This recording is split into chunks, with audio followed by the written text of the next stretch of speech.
변방 목사의 아침 묵상 2024년 12월 27일 금요일 아침입니다. 오늘은 누가복음 4장 1절로 2절 말씀을 통해서 성령의 인도, 믿음의 연단 이런 제목으로 말씀 묵상의 은혜를 나누겠습니다. 오늘은 2024년 라마나의 선교 마지막 공동체 예배로 드리는 날입니다. 한 해의 끝자락에서 우리를 이끄신 하나님의 은혜를 찬양하고 경배하는 시간, 성령의 조명하심과 기름 부으심이 있는 시간이기를 기도합니다. 이날 주님 어떤 말씀을 주실까? 본문에는 예수님이 공생애를 시작하시기 전 성령에 이끌려 광야로 가셔서 40일 동안 금식하시며 마귀에게 3가지 시험을 받으신 이야기를 담고 있습니다. 오늘은 그 서론격의 말씀을 묵상하려고 합니다. 1절로 2절, 예수께서 성령의 충만함을 입어 요단강으로 돌아오사 광야에서 40일 동안 성령에게 이끌리시며 마귀에게 시험을 받으시더라. 이 모든 날에 아무것도 잡수시지 아니하시니 날수가 다함에 줄이신지라. 이 말씀에서 가장 주목되는 것은 성령의 충만함을 받아 그리고 성령에게 이끌리시며 라고 하는 이 두 단어인 것 같습니다. 이 헬라어 원문의 뜻으로 보면 성령의 충만함을 받으셨다는 것은 예수님께서 이제 공생의 사역을 시작하기에 충분한 영적 준비가 이제 세례 요한의 세례를 기점으로 성령이 임하심으로 다 되었다. 완벽하게 준비되었다. 이런 의미일 것입니다. 또 성령에게 이끌리시며 라고 하는 것은 이 광야로 들어가셔서 이제 40일을 금식하고 사단에게 시험받는 이 모든 과정이 우연히 어쩌다 잘못돼서 그렇게 된 게 아니라 계속적인 성령의 인도하심 속에, 다시 말하면 하나님의 인도하심 아래, 지도하심 아래, 그 권위 아래서 이 모든 것들에 순종되어서 간 자리다. 이렇게 해석해야 맞을 것입니다. 부족해서 뭔가 잘못 가서 광야로 들어가고 금식을 하게 된 게 아닙니다. 완벽하게 공생의 사역이 완전히 다 준비되어졌고 그럼에도 불구하고 하나님께서 어떤 섭리 가운데 예수 그리스도를 이끌어 주셔서 철저히 하나님의 계획과 인도하심에 따라서 이루어진 일이다. 이것을 말씀하는 거지요. 그런 후에 성령님은 이미 충분한 공생의 사역의 준비가 되신 예수님을 광야로 이끌어 사단에게 시험을 받게 하셨는가? 이 부분이 오늘 묵상의 주제가 됩니다. 왜 그러셨을까요? 그 이유는 육신을 입은 우리가 만나는 모든 시험을 성령의 능력으로 온전한 순종으로 이기시기 위해 시험을 받으신 것입니다. 히브리서 4장 15절 말씀에 의하면 우리에게 있는 대제사장은 우리의 연약함을 동정하지 못하실 리가 아니요 모든 일에 우리와 똑같이 시험을 받으시니로되 죄는 없으시니라. 우리와 똑같이 시험을 받으셔서 우리의 진정한 대제사장이 되시기 위해서 하나님은 그 섭리 가운데 완벽하게 사역이 준비되신 예수 그리스도를 성령에 이끌리시어 이 광야로 들어가서 금식하며 시험을 받게 하셨던 거죠. 첫 번째 아담의 실패로 들어온 죄를 극복하시고 두 번째 아담으로서 구속사역을 완벽하게 준비하시기 위해 주님은 육신을 입고 이 시험의 자리에 순종으로 서신 것이다 라고 하는 사실을 묵상하면서 감동이 됩니다.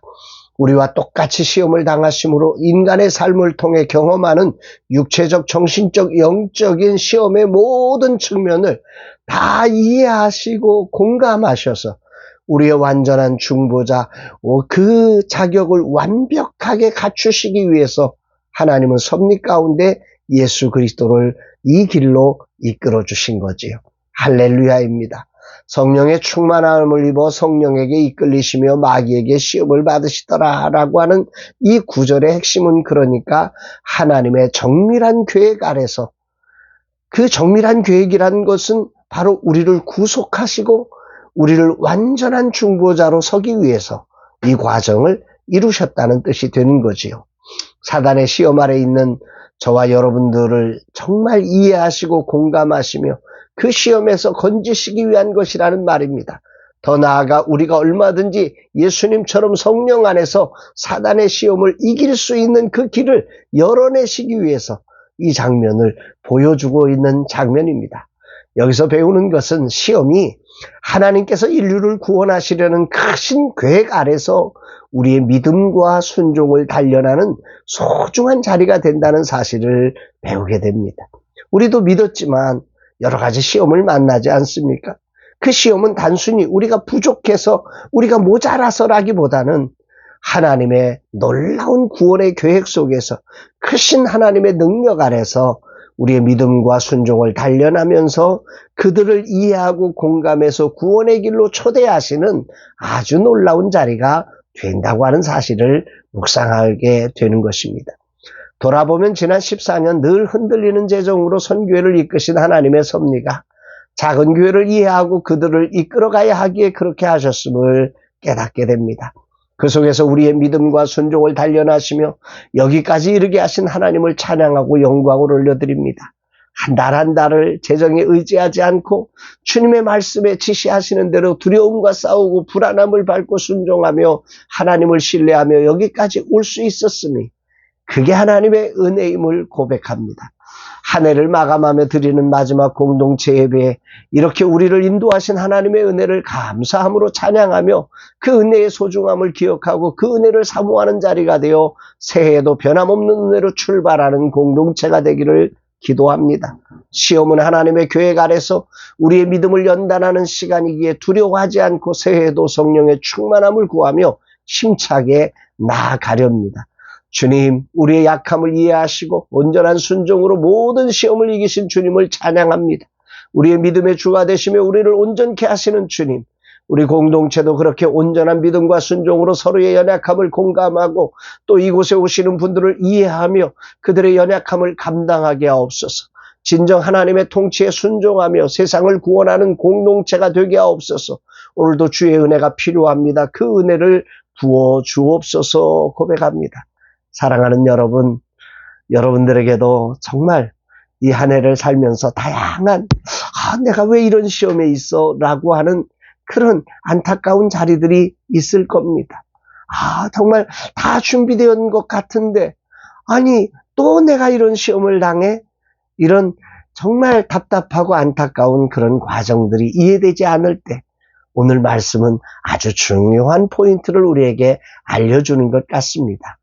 여러분들의 그 시험은 부족해서 당하는 시험이고 모자라서 당하는 시험이 언제까지 시험만 당하는 거야가 아니라 이 시험이 약한 자들을 공감하고 약한 자를 돕기 위한 진정한 중보자로서는 하나님의 정밀한 계획 아래에 있는 아름다운 것임을 기억하면서 예수님처럼 겸손히 그 자리에 묵묵히 순종하며 믿음으로 그 자리를 거쳐내는 저와 여러분들이 되시기를 주의 이름으로 축복합니다.